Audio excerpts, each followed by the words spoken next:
the more success you are, the more confidence you become. And for me, I was taking in those wins and I was becoming more confident. And because I loved myself more, I wasn't chasing anymore. I was attracting.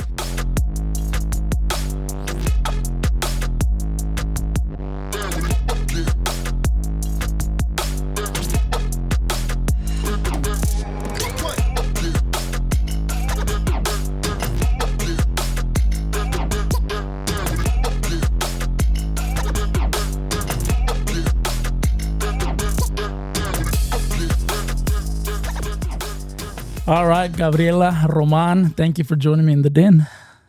Thank you for having me. It's good to have you here. So you're rushing in from Corpus. You're from Corpus with that? Yes. We just finished up church. We set everything up, so I'm a little sweaty. But you're coming in from what? What does a day in the life of Gabriela Roman look like? My day today. Okay, my day today was not the greatest. I actually have been very stressed because the boutique. So just a little bit about me. I am owner of Skin Bar and Ink, and we also have a boutique in there. And the boutique is actually at its peak right now. And so the problem that I'm having right now is that we're growing and I don't have anybody to help me. I do have some help, but I don't have a full staff. And I'm having the trouble of like not being fully staffed. So I have to be at work all the time. And being a business owner, we need time for ourselves. We need to mentally be okay with ourselves because we can perform better and be more creative. And I haven't been off in like 3 months and I'm going crazy in my head. So I am here right now. And today was just one of those days where I just needed the day off and I couldn't be off and I have to pretend like everything's okay inside and it's not. And so, yeah, I worked all day today. I have a pop-up tomorrow and I had to set up for that, but I also had to dress up some customers as well. Okay. I'll let you like chill a little bit since you've had a rough day. But I want to start, because we will talk about that, but I want to start with motherhood. Okay. Because you're a mama, right? I am. How many children you got? I have one, and he's going to be 16 in August. So yeah, Meadow, he's out of the house. How old were you when you had him? So I was 17. I was supposed to have him on my birthday, which is August 11th. But I was getting a lot of stretch marks, and I was like, hey, talk to the doctor. And I was like, can you get him out a little bit sooner? I also don't want to celebrate his birthday and my birthday together. But it still bit me on my butt because his birthday's on the 8th, August 8th. And I celebrate him. And by the time I celebrate me, I'm already kind of broke by that time. Broke. So what is it like to were you a single mom? Yes. So we're coming up on Mother's Day. So I know we might air after Mother's Day. We might drop after Mother's Day, but still I want to throw a little shout out to all the moms. Happy Mother's Day. And I want to hear a little bit about your experience as a mama. So I was a very young mom. I did not know how to take care of my child very young because I was very young. So I had to grow up very quickly and I never really got to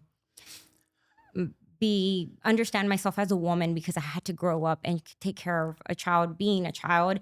And honestly, it made me who I am today. And to be honest, I'm very grateful for it because I am a very wise woman for the age that I am, and I've succeeded a lot. And it's a beautiful thing. Right now, I'm actually dealing with a teenager, and he's very hormonal. So he makes me question myself as a mom because I'm just like, am I doing things right? Why are you locking yourself in the room and not wanting to talk to me? You don't want kisses from me? Am I not cool enough? So then I'm questioning myself, but being a young mom and raising a child so young was very, very rough for me. And so one of the things I struggled with was having a job and not having money to have for daycare.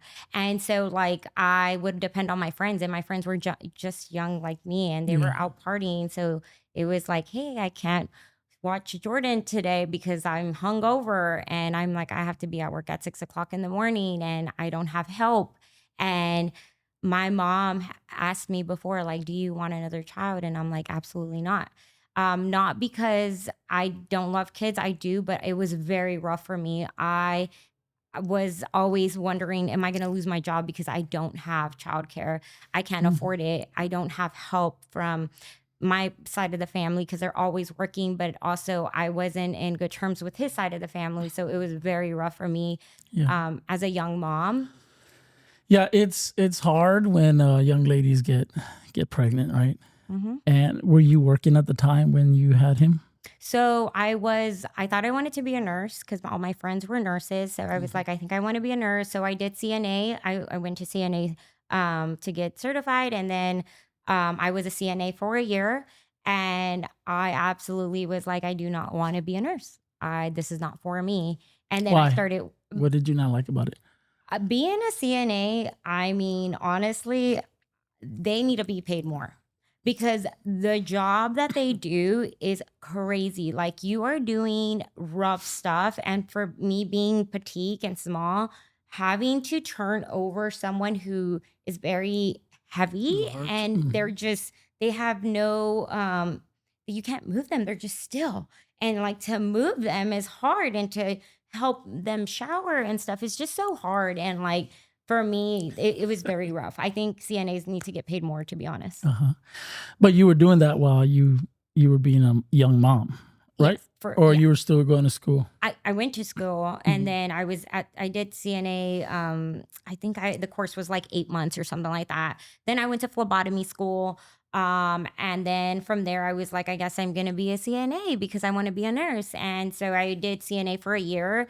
And then I got this really good opportunity of being office manager assistant at a doctor's office. Okay. So I kind of know your story, so I'm trying to let it build because it's very interesting.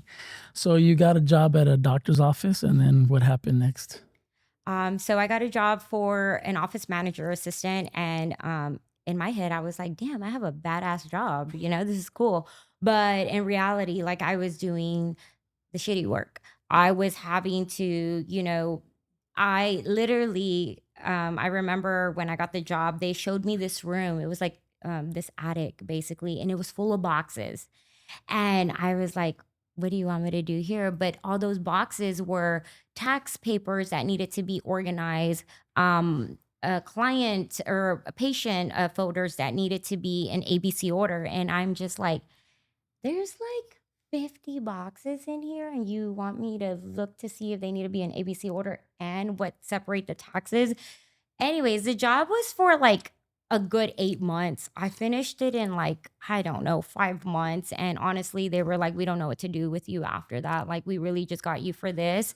And then I actually became an assistant and I started going and picking up laundry, doing groceries for the doctor, doing all the things he didn't have time to do. And honestly, that was very stressful because I don't know what the guy likes to eat. I don't know his grocery list. I just had to know it. And most of the times it wasn't right. And I would get chewed up. And I was just like, this is my job. I left my job to be here and I have a child that I need to take care of. And no one's going to do for him or provide for him unless I work. So I just sucked it up and did it. And honestly, it went from me just doing those things to getting the opportunity of taking over or learning the Medi Spa, which is the cosmetic side where he was doing the injectables. So the same doctor was doing that? Correct. On the other side.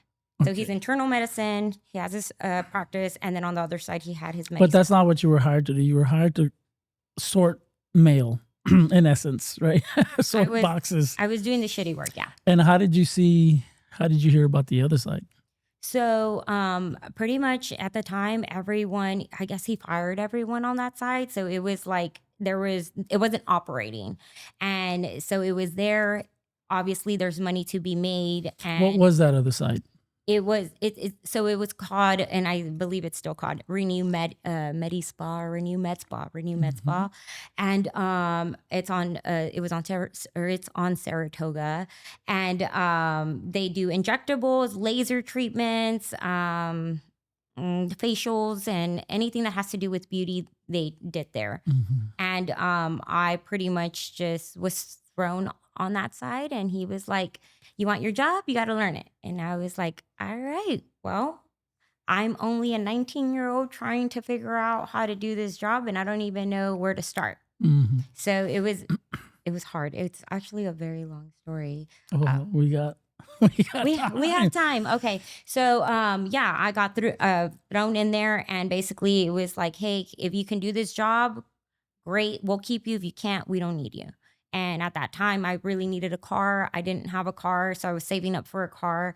And I was like, all right, I got to learn it. So what I did was I put all the photos on ABC order because I was very trained at that point.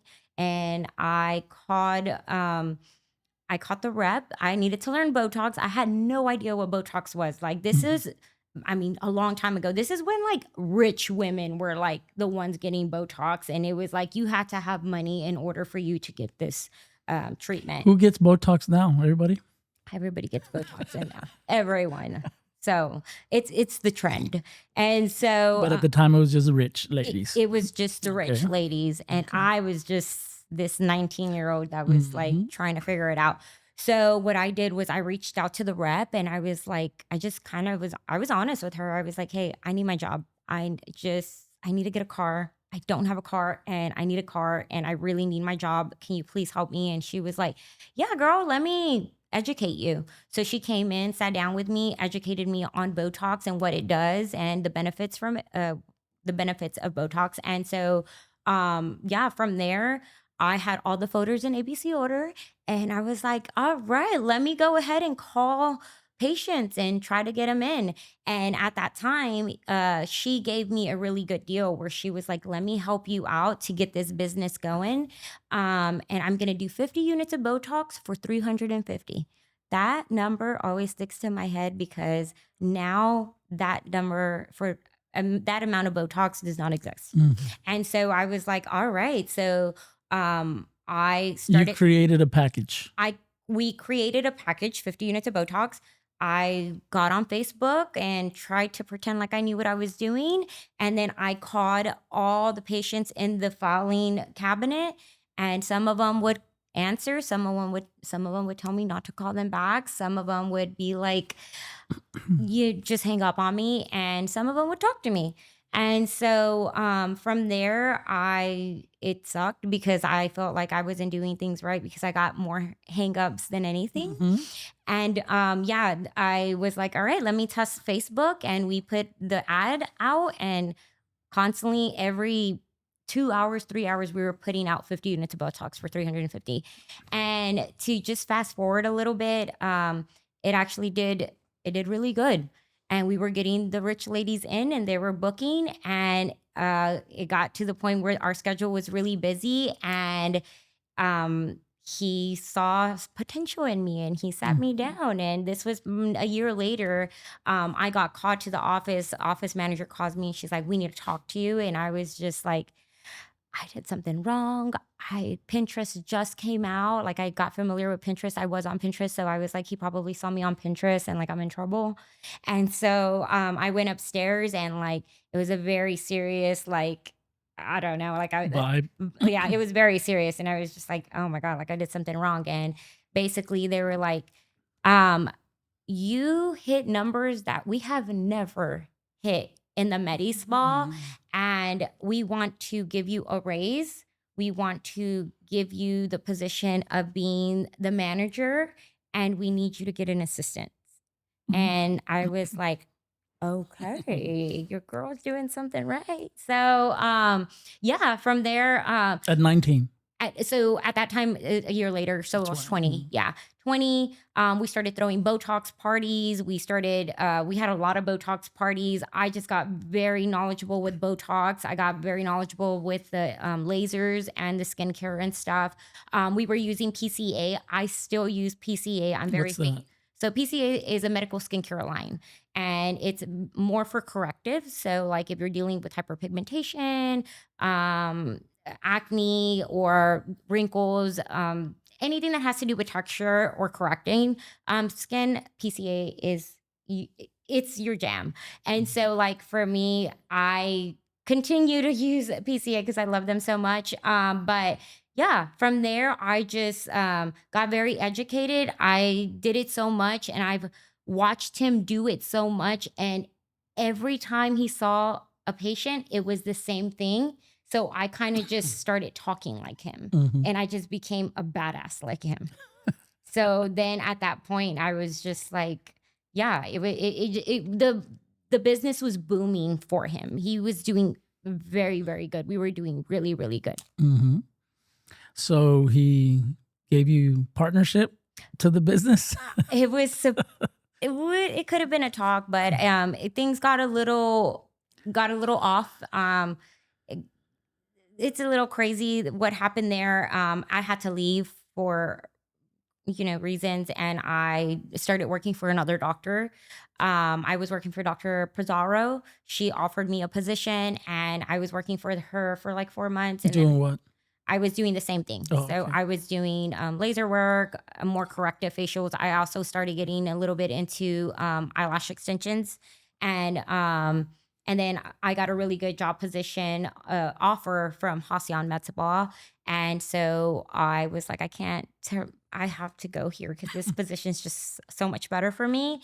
And I ended up going, and yeah, I was there for like 6 months, and I ended up bringing them a lot of Botox clients, a lot of or patients. They did very well. It just wasn't the vibe. That you wanted. It wasn't the vibe that I wanted, so I had to leave. So at this point, you're building up like a reputation, I'm assuming, in that industry. Yes. So you're becoming more valuable. Yes. Yeah. And then what happens? So then, so it was not good at Hacian, and then I went through. Let me pause right there. Did you realize you were becoming more valuable? I didn't. Oh, you didn't? No. But they wanted you.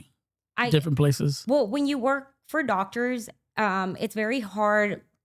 I was an esthetician, so like when you're working for doctors, they almost don't you're like not up there. Like it's like you're down here. Like what you say doesn't matter because I'm up here. And that's what gets hard because they are more knowledgeable, but they're not knowledgeable in other ways that I'm knowledgeable. Right. Also, my customer service is just like on point, like literally on point. And so like, I don't know. It makes you feel like I didn't feel like I had the potential to go off on my own, to be honest. And so, yeah, after Hacian, I ended up leaving, and I went through a dark hole. I was in a position where I was like, I worked for 3 really good doctors, and like, I don't know what to do. Like, I don't know if I should move. I don't know if I should go to a bigger city and like maybe see my options out there for another doctor that's doing good. And I wasn't confident. I also dealt with like lack of confidence at that time too, because I went through a lot with my son's dad, and like he didn't make me feel very good about myself. So I dealt with that. And so like I just wasn't a confident person. So like to make that move, I just didn't have it in me at that time. And so I kind of was like in a shitty situation, and I was like, I don't know what to do. And I pretty much just decided to, how about I had to talk with my sister. My sister doesn't know this, and she's getting ready to find out. She's getting ready to find out. So my sister talked to me, and she just kind of like told me, this girl works out of her house and she does treatments out of her house. Like, why don't you just try that? And like in my head, I'm like, I wouldn't want anybody to come to mom's house. Like, that's embarrassing. I don't have a room. And she was like, she's doing very well. And I actually went to go look at this girl, and she was doing very well. Like she had a huge clientele just going into her house. And I was just like, why don't I start with my family? And so that's where lashes, when I tell you I was terrible at lashes, I was very terrible at eyelashes. But I was like, you know what? Let me just try it. I have a whole kit. When I was working for Dr. Mario Martinez, he sent me to a training, and I got this huge kit, and I never touched it because I had a client with him, or a patient with him, and I was in the room, and I did her eyelash extensions 5 hours. I was in there for 5 hours. And I did 20 lashes on each eye. And she was very upset with me because it was 5 hours on your back. And he was like, you're not doing that. Like, we're not doing lashes. Like, that's just not, we're not doing that. That's a waste of time. And so I never touched the kit again. But I took the training, so I knew what I needed to do. So I was like, you know what? That is money that's just sitting there. Why don't I just use it? So what I did was I started offering my family members eyelash extensions, and I started getting good at them. I was practicing them. And of course, if you practice, you only get better. You don't get worse. And I just started getting good, really good. And I had a really good price. I mean, it was $99 for a full set. And I was taking like 3.5 hours. And I'm like, hey, I'm giving you really good lashes for 3.5 hours for $99. So, yeah, I did that. And I started doing facials. I started saving my money. So I used to get an income tax, and I would save my money and I would keep it in an account. And I was like, one day I'm going to do something with it. And at that time, in that moment, I took the opportunity to buy a spa bed and a towel warmer, and I got some facial stuff. And I was like, all right, let's see how this goes. And honestly, I did it for 6 months at my mom's house in her living room. And it's my mom's living room and my mom's kitchen. And clients would come in, and I was doing facials, and my mom was cooking Tortillas. flautas. And I would tell my mom, shh, be quiet. And my mom's like, no, like, I need to talk. And so it got uncomfortable for me, honestly, because it was like, all right, I can't be having a client in here while my mom's cooking flautas, and my client's probably hungry, and like, Right. so I made enough money to the point where I was able to get a small suite at Salons by JC. And it was the smallest suite. I literally didn't need anything big. I was like, I just need to get out of my mom's house. So I was in my little suite, room 10. It's probably the smallest room in Salons by JC, I think, till this day. And yeah, I was there for probably like 8 months, and then I outgrew it, and I moved to room 23, 24. I don't remember if it was 23, 24. But I was there for 5 years, and then I I randomly bumped into seeing that Skin Bar right now, the location was for lease, and I was like, oh well, let me see how I can get in here. And I wasn't smart enough, so at that time, and I renovated the whole place with my own money and didn't get a loan and put all my savings to it, and that was not a good decision. Yeah. So the reason I wanted you to go through all that is because you kept running into walls, right? Yeah. And you kept running into things that you didn't know how to do. Why didn't you stop? Because when you have a child, I'm the only one who's going to be able to provide. And so I was like, I don't have anybody to help me. And if I don't do things, no one's going to do them for me. So I had to do it. And it got to the point where it was tough. Like, I mean, when you're in a hole and you just like, you work for great doctors and you don't have the opportunity to work for them anymore. What do you do? Like, as a young woman who didn't even get to become a full woman because she had to take care of her child so young, like, what do you do? And the lack of confidence that I dealt with very young was just not, it was hard. So all I can think about was, if you don't figure it out, you're going to fail.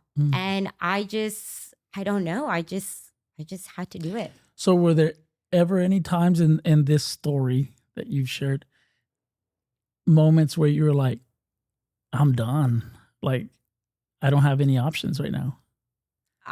During that time? Yeah, through the whole span, like that you got to this place where it was like, I don't know what I'm going to do right now. Yes. So whenever I moved to the location where Skin Bar is right now, which we're on Everhart, 613 Everhart. When I made the transition, I had a really good clientele base, and I was just like, I'm always busy. I think that if I build a team, it's just gonna thrive. So what ended up happening is that I went to this location. I put all my money into this location, and I was like, all right, I'm gonna get a team. What ended up happening is that I pretty much decorated all the rooms, themed them out, and just spent a lot of money. And I was looking for workers who wanted to work, and it just was not happening for me. And COVID happened. No one wanted to work. And so I actually was at Skin Bar by myself with 3 empty rooms. And I was working to pay the bills, and that's it. And it got to the point where I wasn't even making enough for my mortgage payment. And then I was like, I don't know what to do. Like I'm failing. Like I don't know what to do. I think I'm gonna have to just give the keys up and just break my lease and just I already have put $40,000 in renovations. And I was like, I don't know what to do. So I was very stuck there. It was my client, who is Nancy, owner of Oh My God Boutique on SPID. I think I'm saying it right, Nancy, if you watch this. But she came in, got a facial, and she's a go-getter. She's she inspires me. Just the way she thinks, her brain. She came in, she got a facial, and she's like, "Girl, what are you doing?" And I'm like, I'm looking for workers, but nobody wants to work. And she's like, "What are you doing?" She's like, what we're gonna do right now. Get done with my facial, make me look hot. I'm gonna go record all the rooms that you have that are empty and they look cute, and we're gonna rent them out. That's what you're gonna do. And I was like, okay. And so she got her phone. She has a big following. She's very known, and she posted one of the rooms, and she was getting me traffic. And I was like, why did I not ever think about leasing out my rooms? And so the game changed from there. I was like, all right, no one wants to work. Why not lease out the rooms? Because every esthetician or beauty professional wants to go off on their own. Right. So why not offer the opportunity of renting out the rooms? How fast did they book? Very quickly, actually. She posted that. I had maybe like 30 people interested. And to be honest, out of those 30, I didn't get any of them. One of my friends named Carly, she reached out to me and she's like, hey, I have a hairstylist who's interested in being in that room. She wants it. Like she just wants it. So she moved in. And then I had a hairstylist named Melissa, who is my partner at the Girl House right now. She reached out, looked at the room, and she jumped on it too. And she was with me for a year. Wow. What's the Girl House? So the Girl House is a pink 2-story building. We have it's on Avalon Street, so it's very close to Skin Bar, and we have private suites upstairs. And then we have right now it's an empty space, so we're gonna sublease it, and we're looking for someone with the company to. I don't know, with someone like with a boutique or coffee or something too. So this belongs to a young lady that came into one of your Correct. Suites or rooms or whatever they were, Correct. Right? She didn't have that place at the time. She didn't know. No. She was with me for a year. Okay. And then she ended up going off on her own, and now she's at the collective, and she's underneath the collective, and her business is called Bleached. Okay. So she grew while she was there with you? Yeah, she did. She did grow. Yeah, well, she went off on her own, so she grew. And did that bother you? No. Okay. No, it didn't Why bother not? me. I don't know. I just feel there's a lot of light for everyone. And honestly, the same patients, clients who have been seeing me since I was 19 are still my clients today.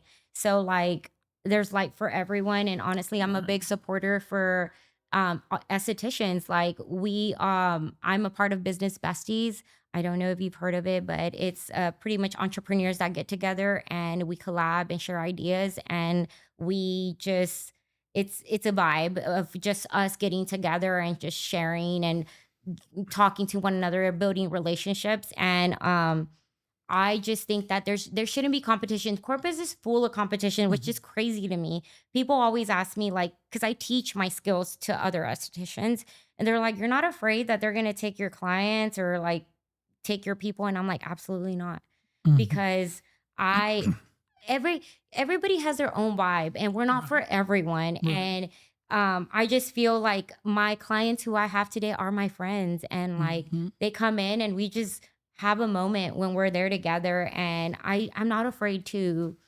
share. Yeah, it sounds like by you helping them succeed, you succeeded, Mhm. right? And I think that that's a principle, you know, when you help some others, when you help good happen to other people, somehow or another, it's going to come back to you, and others will help. And even the scripture says God will help you succeed. So you shouldn't be stingy and like, well, I don't want them to do this, that, or the other. Like I have a group of pastors that we meet once a week, which we'll be meeting tomorrow. We all got our churches. There's no envidia. There's no jealousy. Like we root for each other. We go to each other's services, you know, anniversary services and stuff like that. We support each other. And I feel as if though we benefit from that. And obviously this is what's happening with you and your people. So was there anybody else in the other suites that have expanded as well? In the suites at the Girl House? Those original suites at the Skin Bar?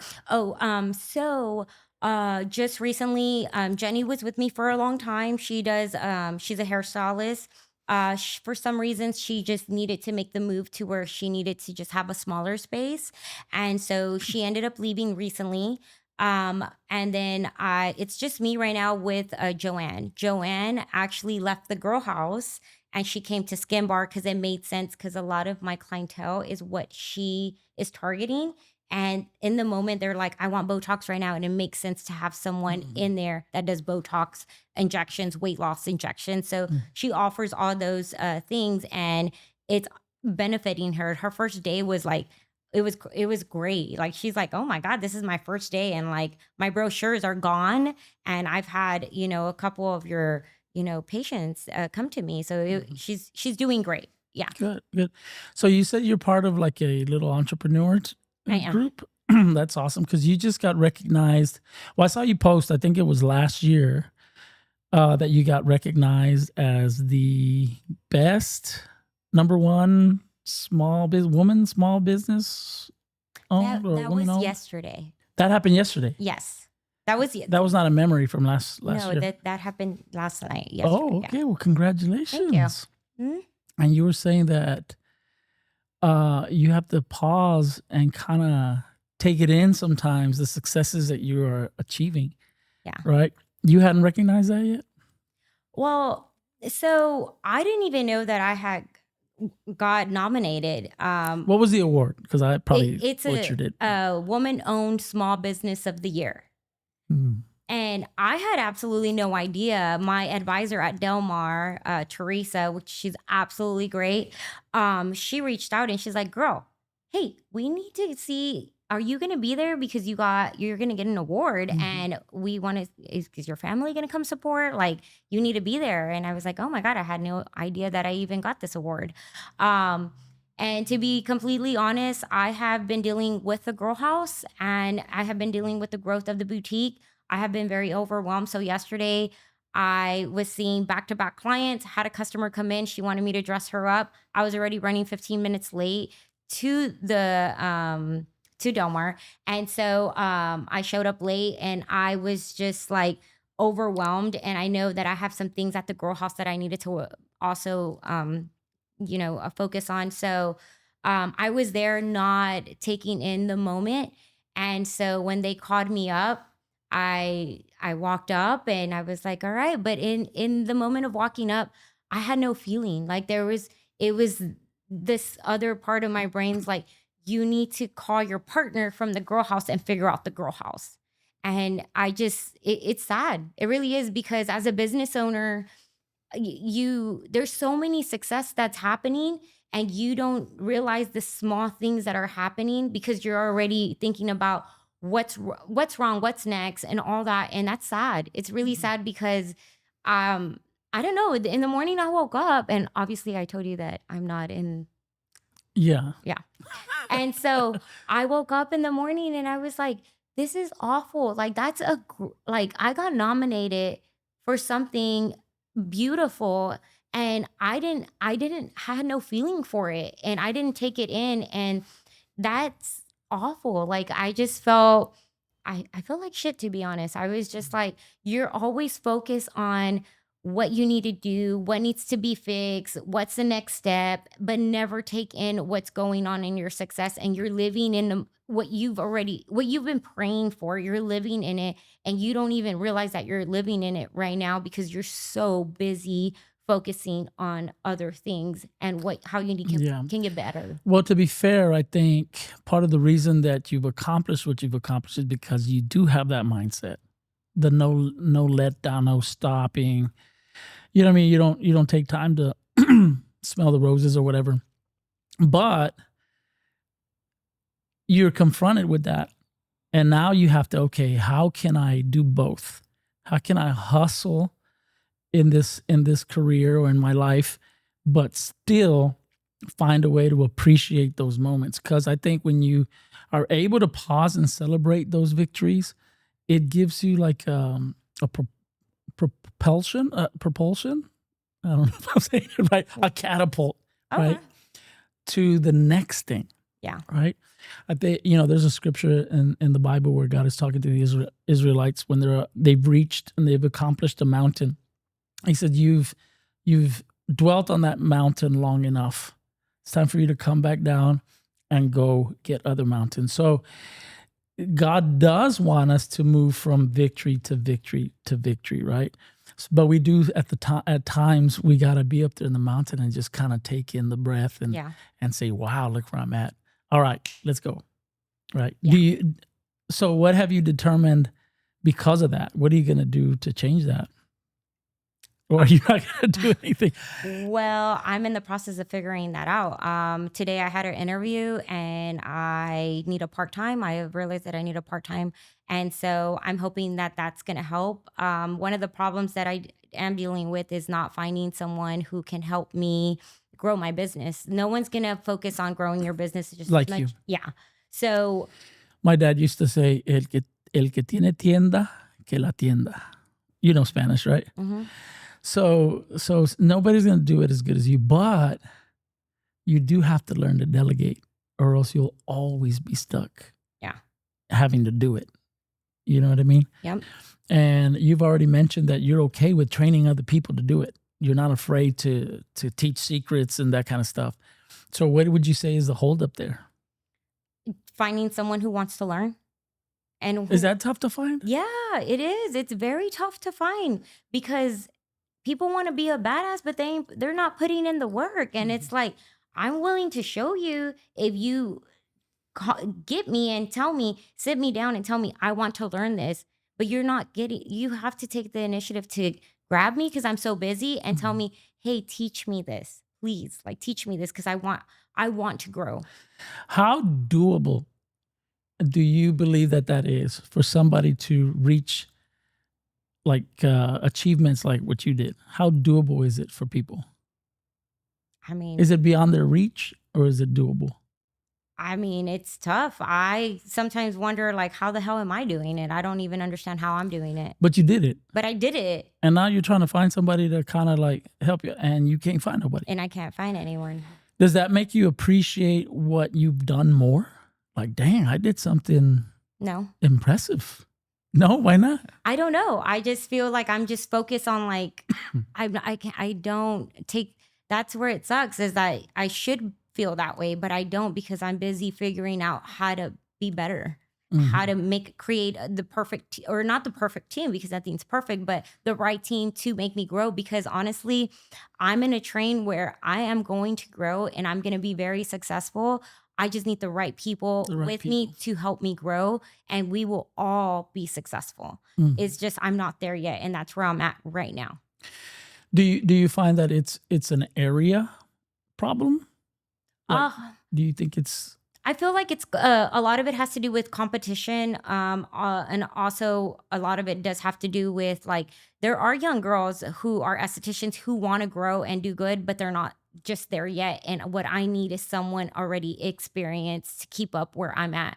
I also baby my clients. They get treated like queens, whether it's you're doing facials, cosmetic tattooing, or you're getting dressed, you are going to be treated like a queen. And that is hard for someone to do. My customer service is huge. And is a lot of people previously who I have hired, that's hard to do. And it's not, it comes natural to me because I did work for doctors and they were like, this is the expectation.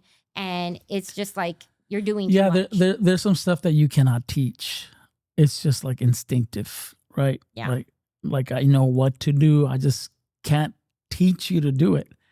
Like you got to catch it. Yeah. Or you got it or you don't, right? Yeah. I feel like a lot of the stuff that you did, you had to have already had it. Even though you didn't have the self-confidence when you were 19 years old, you did it while you had a 2, 3-year-old, 4-year-old. And, through that process, you were still making things happen. And that's not the norm.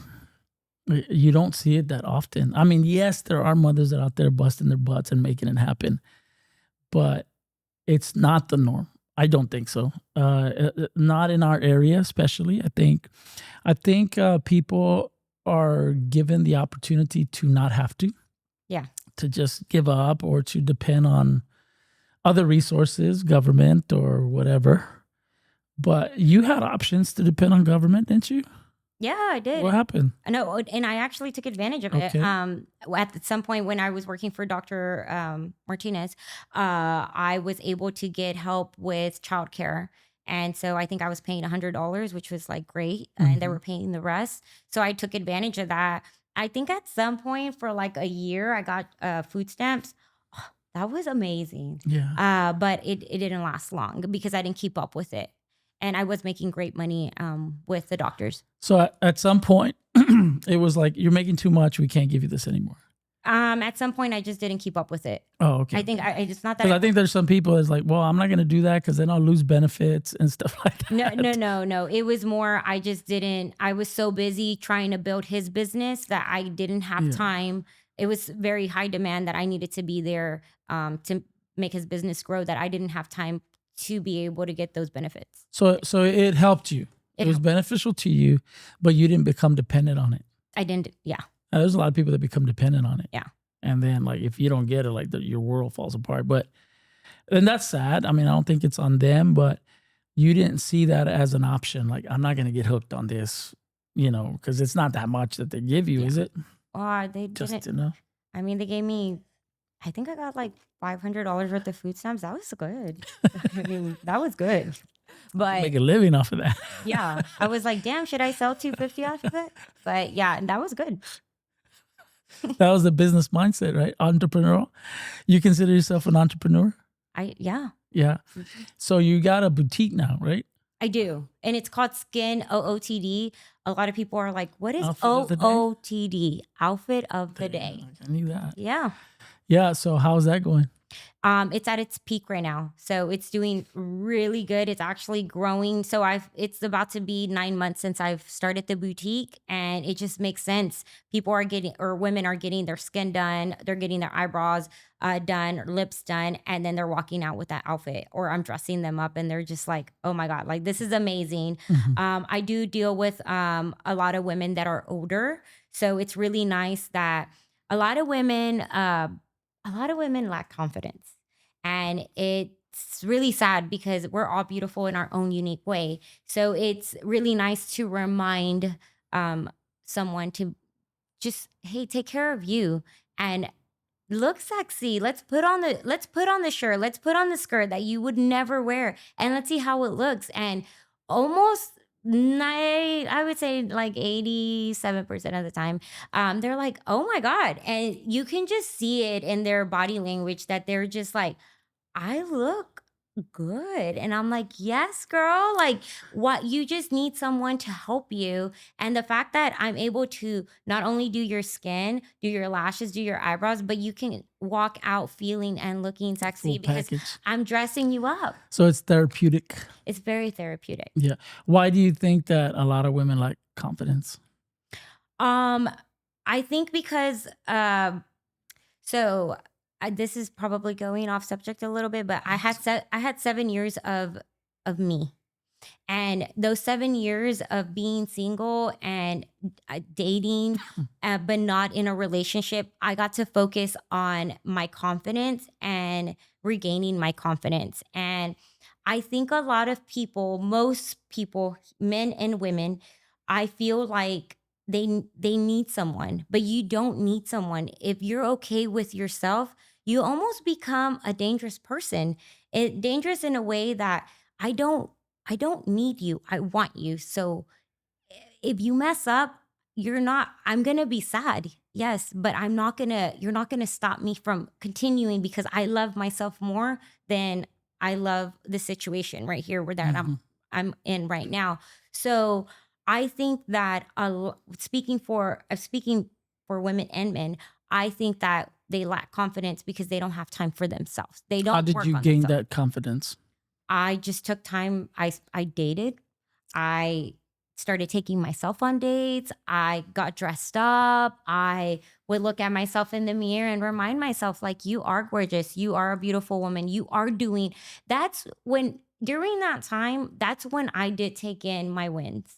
That's Mhm. when I was like, those little things, I was like, oh my God, I accomplished it, and I would take it in. Now I'm just too busy. It's just too busy of a life. But before, I wasn't that busy that I would be like, I'm becoming a badass, and this is nice.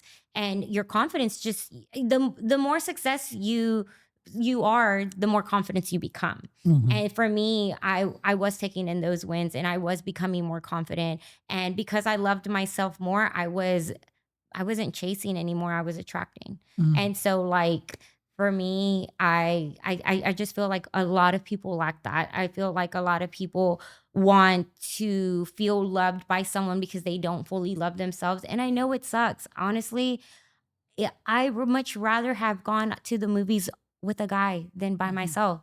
But it was really nice taking the time and going to the movies and sitting down by myself and eating the popcorn and, not having to deal with this outside stress because I was Mhm. either with my son or I was by myself. I have probably gone on more dinners by myself, fancy dinners, gotten really dressed by myself than ever. Mhm. I love it. To this day, I will still go sit down, get dressed, and go have dinner by myself. I do have a boyfriend, and I do love him very much, and he's great. Mhm. But I do love my alone time too. And Yeah. I do think that a lot of women don't know how to do that by themselves. Like was told one time, I got very dressed up, and they were like, "Where are you going?" And I'm like, "I'm gonna go eat dinner." Oh my God, with who on a date? And I'm like, by myself. And they're like, "Where?" At the Republic. And they're like, "By yourself?" And I'm like, "Yeah." And they're like, "That's weird." I'm like, "It's weird that you think it's weird." Right, Yeah, right. like, it's healthy to go and take yourself on dates. For the longest time on Mother's Day, I would buy myself a really nice, expensive necklace or a ring, and I would be like, "This is my gift to me because no one's treating me like the queen that I am, and I can treat myself that way." And I don't think women know how to do that for themselves Mhm. because I don't think people take the time to heal. I think they avoid their feelings and their emotions and they numb it or they just avoid it and then they go off to whatever's attention giving them attention. Mhm. And that's where you don't gain your confidence. You need the confidence from that person to make you feel confident. Mhm. Let me ask you this: at what point or where was God in all of this? Did you see God in the middle of all this? Or? Honestly, God, when it got so really, I really got closer to praying and like more closer to God when my business was failing. When I was like, I don't know what to do with these rooms. I'm failing. I'm probably gonna just throw away these 40,000 I put in renovations and just call it quits. I really, really got closer to God. To my I was running out of money, and I also got really went to SBDC at Del Mar, and I got an advisor, and they also helped me too. So like, I just feel like to this day, before I have a cosmetic tattooing appointment, I pray. Before a facial, I pray. I pray a lot. And they're simple prayers, but I pray a lot. And honestly, every person that comes into my life, it's just God speaking to me because every person, whether they hurt me or they may help me succeed, I have learned so much about myself and I have so many opportunities open. And it's like, I don't know why this person is in my life right now, and I don't understand it, but God always, always has a reason to put that person in my life. And I am just like so grateful for it because he's got me far. And I have prayed for things that I didn't even think that I can get to. And honestly, it's just it's beautiful having the faith of just trusting God and leaving it in his hands. And like there's some times where I'm like, I don't understand this and I don't know what to do. And I stress so much about it. That's one of the things that I struggle with is that if I can't figure it out, I'm there trying to figure it out. And I've learned to like, hey, if I can't figure it out, I'm just leaving it in God's hands. And whether it takes me this way or this way, it's going to be a lesson for me. And I'm only going to get better. And I've only gotten better. So what does that look like? What does your relationship with God look like? You received Christ as your Lord and Savior? Yes. Okay. When did that happen? So I remember when I don't remember the age I was, but there was this man that was walking around the neighborhood. And he came knocking on the door, and I was peeking through the hole. I was at my mom's house. I'll always remember this. And I was just so young, and I was peeking through the hole, and I was like, I don't want to open the door for him, but I saw him with the Bible, and I was like, let me open the door. So I opened the door, and he just, I don't know. It was a moment that he was just like, you need to listen to the word of God. Like I have a scripture and I don't remember it. I can't even repeat it because I don't remember it. But whatever he said just was so beautiful. And he's like, do you want to give your life to God and like just have faith and just, just believe? And I was just like, I was young. I was like, yeah, like, yeah, like I feel like I need this. And honestly, he just like prayed over me and I just felt this weight off of me. And like, honestly, I have been very successful after that. Like that man, I wish I remembered his name. I wish I didn't not want to open the door for him. I'm glad I did open the door for him. But yeah, he just prayed over me and just made me feel light. And that was beautiful to feel because I've never felt that. And, I've gone through moments where I'm like, where am I going to see the light in this? And I've always seen the light. There's always a light at the end of the tunnel, and it's always God talking to me. And you go to church. Where do you attend church at? So I go to Solid Rock on Ayers. Pastor Steve. All right. Shout out to Pastor Steve. Go to that. He's a friend of mine, and it's a great church. So let me ask you this. All of this that's happened to Gabriela Roman and all the roadblocks and the overcoming of these challenges in your life to get you to where you are here, and you're probably not even close to being done. I mean, I know you travel a lot and you got these boutiques, and I'm sure you got goals in your head, like working already. What do you suppose God wants to, in the big scheme of things, do with you? I think he wants me to impact others. I feel that with sharing my knowledge and encouraging and being supportive to other business owners, I feel like I have built relationships and I have helped them grow, but they have also helped me grow. And I feel that I don't see it, but I do, from an outside, I do see it. I do impact a lot of women that are not fully seeing the vision, and I'm the motivator. I'm their cheerleader. Like I'm like, hey, you can do this. I can help you. I can like, how can I help to make you better? And I wish I had that, because that's something that I can be a mentor for someone. If I can help someone, like I think almost everyone who knows me knows, like, hey, if I need something, I can reach out to her, because she's not gonna deny me. She's not gonna tell me no. And it can be contagious, like your mindset and your go get it type of attitude. It can be contagious, right? Yeah. It's like a spark that sets off a fire in somebody else. Have you seen that happen in somebody close to you, that you lit up a spark and set them on fire or anything? Plenty of times. Plenty of times. Plenty of times. How does that make you feel? It makes me feel really nice, honestly, because I feel like I didn't know I was capable of doing that, Mm. and I'm just being me. And I don't know. I see it. Just it makes me feel really nice that I can help. And have you been mindful of kind of relaying to them, hey, God is the one that has helped me, like, to where God is interjected into the situation. Mhm. See? Yeah. How have you been able to do that? I always remind people, like, people are put into my life for a reason, and God always has His reasons. And in this moment, it's crazy how in the moment I'm struggling with something and I meet someone who's knowledgeable in that situation, or someone who can make me think positive out of that negative situation.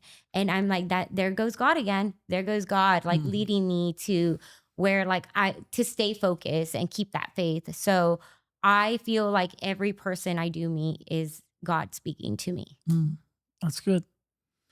That's good. I think we miss a lot of experiences that we have in life where God is trying to teach us something because we're not mindful of it. We're not Yeah. aware that God is moving even in the small things that God is moving in. So that's why I wanted you to share your story, because I know you said it's a long story, but when I first heard it from you, it was like, it was nice. It was interesting to see, and it was awesome to see how God was working through that, and how somebody that didn't even know what they were doing. Yeah. Right. You didn't know what you were doing, but you said, I can't stop. Yeah. I can't give up. I need to take care of this. So it was like a small goal. Like, I need to finish for this, but it was leading up to bigger and bigger and bigger things. So what would you say, where would you say your story is going and how it's going to end as far as goals are going? Like, do you have some like major goals that are like brewing in your head? Yeah. Are you able to share those? Or Yeah. So I would love to eventually teach more. Um, I would also love for the boutique to become a big storefront. So right now, everybody thinks it's two different companies, but it's Skin Bar is the mama, Skin OOTD is the child. I want to eventually branch it out. So it's not two different companies, it's just a brand. And so the goal is for me to make it big and be the place that has all the nice clothing and the trendy clothing, and make it into a bigger space. So the boutique, I see lots of growth. I do still see the potential of having a team for Skin Bar. I am putting that on pause right now because I already have my clients. But I would love to take off the boutique, have a team for it, and then start focusing back on Skin Bar. And then eventually, I would like to start teaching more. Awesome. And I love that you're doing it here in Corpus. Yeah. Like, you're becoming a big fish in a small pond. You know, a lot of people want to always jump ship and go somewhere it's easier. Things are easier to do, perhaps. But I love that you're doing it here. Yeah. I do think that I personally feel that I'm a fish in a pond here. I'd love to be in the ocean. I would love to be in a bigger city. But the fact that I am impacting here and I am bringing trendy clothes and I am really good at skin, I think that it's great that I'm actually doing it here in Corpus, but I would love to branch out. Sure. So, what are you having to learn to be able to create that brand and to branch out? Are you studying something, or are you speaking to certain people? So I do have an advisor at Del Mar, and I am starting to hang out with more small business owners because I did notice that I was not doing that, and I didn't have friends who were business owners, so I couldn't bounce off ideas or get some knowledge. So now I am also in the junior lead as well. So I am surrounded by women who are knowledgeable leaders. So I am hanging out with them more. I am involved more in the community as well. And then as far as like the growth, I do see myself just being more involved in like doing events and stuff like that. I never used to do events, and now I'm like doing events like 3 times a month at Skin Bar, and I'm seeing the growth there. So like just constantly being involved with the community and putting myself out there is what's happening right now. It's making me get to where I need to get to. That's good. All right. So where's your next trip to? I don't know yet, but I would love to go to Iceland next. Really? Hmm. What's up there? Cold, cold weather, the Northern Lights. I've been wanting to go and see the Northern Lights for a long You've time. watched the Viking episodes or no? No, no. Iceland. Maybe I'm thinking of Greenland. I don't know. Whatever. But it's nice out there. Yeah, it's cold. I was told that in a week you can pretty much explore All Iceland. of it. Where's the furthest that you've gone? Because you like to travel. I mentioned it earlier. You're a big traveler, which it amazes me every time I see you. You're out somewhere. I'm like, how the heck is she making that happen? But that's pretty cool that you get to go out and see these things. Yeah, for a while I was going to on vacation every 6 weeks. Really? Yeah, and I was living my best life, but I was only paying like $1,000 worth of rent, and I didn't have a big overhead, so I was living my best life. Now I have too much overhead, too many bills. I also have a boyfriend too, so now I It's can't. expensive. Well, I can't be taking trips like that, like I used to, because I used to be out for like 3 weeks a month, and like I can't do that now. It's Right.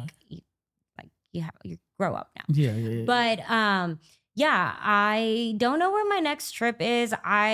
One of the farthest I have gone, I think would be to the Philippines. I was in the Philippines, and then I went to South Korea, then I went to Japan. That honestly was a very healing trip. If you've never gone to the Philippines, you need to go, and you would live rich because everything's very cheap there, but everything's very beautiful there. And the people there are very, very appreciative of just having you because they don't have much. So Wow. if they can give you a good experience, they will do that for you, and they're not asking for much. Wow.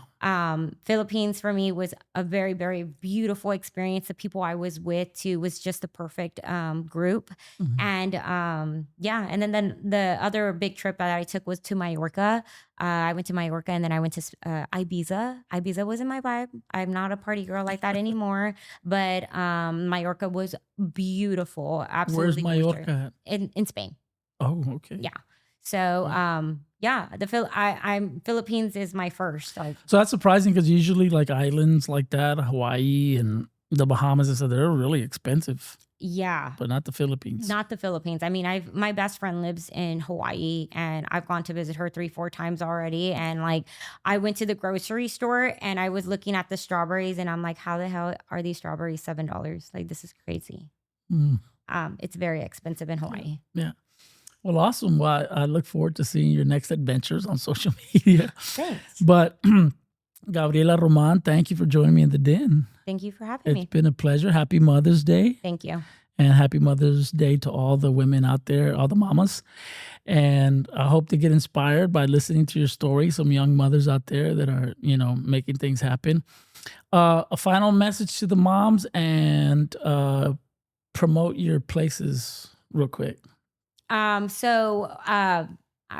Bar. Skin Bar is on Everhart's. We no longer have construction, guys, so go to Skin Bar.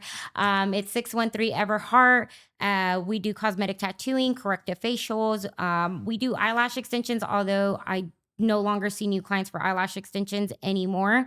Inside there, we also have the boutique, which is Skin OOTD. We are coastal Western, but we also have business wear as well. We're always on top of the trends. So whether it's skin or wardrobe, we're on top of it. Then we have the Girl House, which is around the corner of Skin Bar. And we also have the private suites upstairs. And then we are subleasing the bottom. So we are looking for someone who has a boutique, who wants to expand, or a coffee place to just rent out the bottom. And if you are an esthetician or a beauty professional that wants to grow and wants to go off on their own, we have suites upstairs. All right. And a final message to all the moms. And happy Mother's Day to all the moms. It's rough, and just know to love yourself, pay attention to yourself, and treat yourself, because you work a lot, and it's hard being a mom, and never doubt yourself, because I know your teenager is going to make you doubt yourself as a mother, but don't do that to yourself. And as a father. And as a father. And as a father. But it's Mother's Day, so we'll keep it to them. Let's focus to some mamas. Let's focus on the mamas. But yeah, you are beautiful, and keep doing you, and focus on you, and never stop loving you. Amen. Gabriela Roman, one more time. Thank you for joining me in the den. Thank you. Bye. Bye.